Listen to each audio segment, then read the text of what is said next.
Hi everybody, Dr. Nawara with my model, Dr. Selena again, and today we're going to review a four-way trapezius stretch. So a lot of people, especially my patients in particular, deal with cervical stiffness, neck tightness, shoulder stiffness, issues up here.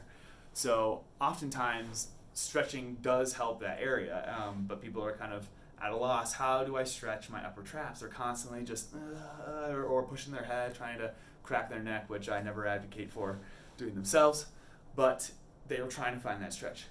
This is that stretch. This is the four-way trapezius stretch. So I'm going to have Selena demonstrate. We're going to stretch the left trapezius musculature to start. So what I'm going to have her do is sit on her left hand, palm up.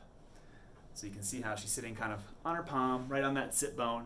Next thing that's actually probably the most important part of the stretch is getting that shoulder blade rolled back and tucked back. So, when our trapezius are tight, it pulls it forward. So we want to start that stretch by pulling it back. Now what I'm going to have her do is use this hand to grab the back of her head, she's kind of reaching over, and she's going to pull her head down and kind of sniff this left armpit. So as she sniffs that left armpit, almost tuck that head a little bit forward, and then to finish the stretch, she's going to lean away from that hand that she's sitting on. And that's going to pull that muscle from the shoulder end as this hand pulls it from the neck end.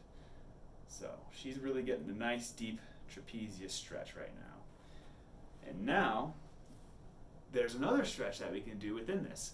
So if she's stretching trapezius, we can easily alternate what muscle we're stretching to a muscle called levator scapula, which is also involved in these issues, just by doing a direct side neck pull. So do the same thing with your hand, kind of reach over the side of your head, and she's going to pull directly sideways to her own tolerance, and she's going to lean away from that hand.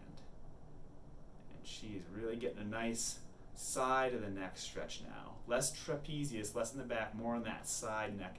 And that's levator scapula. That muscle is involved in raising that shoulder to that ear, connects in on that mid neck and goes down to that shoulder blade. So often involved in these tight shoulder complaints. So stretching both ways is important. Thank you very much.